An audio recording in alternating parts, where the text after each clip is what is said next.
ആത്മീയത എന്ന് പറഞ്ഞാൽ എന്താ? ബന്ധം. ആരോടുള്ള ബന്ധം? ദൈവത്തോടുള്ള ബന്ധം. അതാണ് അവന്റെ ജീവിതത്തെ വ്യത്യാസപ്പെടുത്തുന്നത്. അവൻ ഇസ്രായേലിന്റെ ദൈവത്തോട് പ്രാർത്ഥിച്ചു.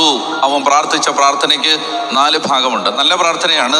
എല്ലാ ദിവസവും ചൊല്ലിയാൽ ജീവിതം അടിമുടി മാറുന്ന ഒരു പ്രാർത്ഥനയാണിത്. മക്കളെയൊക്കെ മനസ്സിൽ കണ്ടിട്ട് മക്കളുടെയൊക്കെ പേര് പറഞ്ഞിട്ട് ഈ പ്രാർത്ഥന മാതാപിതാക്കന്മാർ ചൊല്ലണം. നമ്മുടെ ജീവിതത്തെ മുന്നിൽ കണ്ടുകൊണ്ട് നമ്മൾ തന്നെ പറയണം. ഈ പ്രാർത്ഥന വളരെ ശക്തമായ പ്രാർത്ഥനയാണ്. ഈ പ്രാർത്ഥനയുടെ ഒടുവിൽ അവസാനത്തെ വരി ഇങ്ങനെയാണ്: അവന്റെ പ്രാർത്ഥന ദൈവം കേട്ടു. അവന്റെ പ്രാർത്ഥന ദൈവം കേട്ടു. കേട്ടു എന്ന് ബൈബിളിൽ എഴുതി വെച്ചിട്ടുണ്ടെങ്കിൽ ഇത് ലോകത്ത് എവിടെ ഇരുന്ന് ആര് പ്രാർത്ഥിച്ചാലും ദൈവം കേൾക്കുന്ന ഒരു പ്രാർത്ഥനയാണിത്. അപ്പൊ അതുകൊണ്ട് എന്താണ് അവന്റെ പ്രാർത്ഥന? അവൻ ഇസ്രായേലിന്റെ ദൈവത്തോട് പ്രാർത്ഥിച്ചു. എന്താണ് പ്രാർത്ഥന? ദൈവമേ, അങ്ങ് എന്നെ അനുഗ്രഹിച്ച് എന്റെ അതിരുകൾ വിസ്തൃതമാക്കണമേ. യെശയ്യാ 54 ഇതാ വായിച്ചത്. എന്താണ്? നിന്റെ കൂടാരത്തിന്റെ അതിരുകൾ വിസ്തൃതമാക്കുക.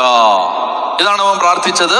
ദൈവമേ, എന്റെ അതിരുകൾ എന്നെ അനുഗ്രഹിച്ച് എന്റെ അതിരുകൾ വിസ്തൃതമാക്കണമേ.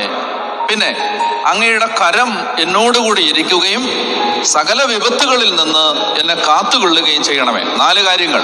ഈ 4 കാര്യങ്ങൾ പ്രാർത്ഥിച്ചാൽ മതി. ഒരു ആയുസ്സിൽ പ്രാർത്ഥിക്കാൻ ഒറ്റ പ്രാർത്ഥന മതി. ഈ 4 കാര്യങ്ങൾ പ്രാർത്ഥിച്ചാൽ മതി. എന്താണിത്? 1, എന്നെ അനുഗ്രഹിക്കണം.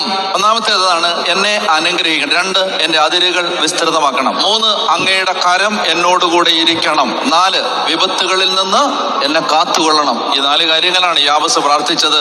അവിടെ പറയുകയാണ് അവന്റെ പ്രാർത്ഥന ദൈവം കേട്ടു. ദൈവമേ, എന്നെ അനുഗ്രഹിച്ച് എന്റെ അതിരുകൾ വിസ്തൃതമാക്കണമേ. അങ്ങയുടെ കരം എന്നോടുകൂടി ഇരിക്കുകയും വിപത്തുകളിൽ നിന്ന് എന്നെ കാത്തുകൊള്ളുകയും ചെയ്യണമേ. അവന്റെ പ്രാർത്ഥന ദൈവം കേട്ടു. അപ്പൊ ഇതാര് പ്രാർത്ഥിച്ചാലും ഈ പ്രാർത്ഥന ദൈവം കേൾക്കും.